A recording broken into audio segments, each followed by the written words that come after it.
Asbestos is known as a magic mineral. It's impervious to heat and to fire. It's strong, it's light, and it's inexpensive. So in the Industrial Revolution, starting in the Industrial Revolution, it was used in a lot of industrial materials. Companies that use asbestos knew that their products were dangerous. They knew that they would cause disease, and it was basically a calculation on whether or not they could pay the claims in the future and make more money today. And that's what they did. They said, yes, it makes financial sense, put it in the products. By 1960, it was it was undisputed that asbestos exposure could cause mesothelioma. And the only known cause of it in the United States is asbestos. Mesothelioma is a horrendous disease that painfully ravages the body and makes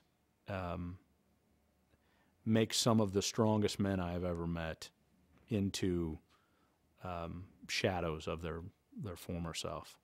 It is by far, and most medical experts would agree, one of the most painful diseases that you could possibly have. It's just become more and more and more clear and undeniable that even the smallest exposures can cause this terrible disease.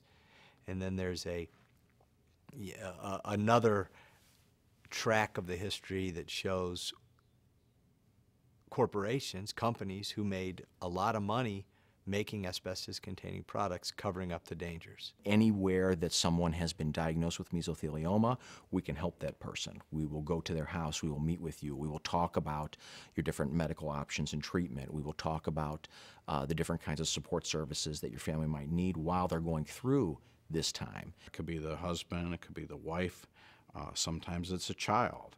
And without that financial recovery, there's times they may not be able to maintain the home. Because they're losing an income or a pension, they may have to sell their home. Because medical bills can add up very fast, and there's no support out there because not everything's covered by insurance. Traveling to hospitals where their specialties are covered, like the University of Chicago or Mayo Clinic or special cancer centers, that involves travel, airfare, even hotel expenses, that people need that money to be able to pay for those things so that they can get good treatment. Without the recovery, a lot of the families won't be able to survive, and with the recovery, it makes going through this illness a little bit easier, but certainly doesn't ever make them comfortable.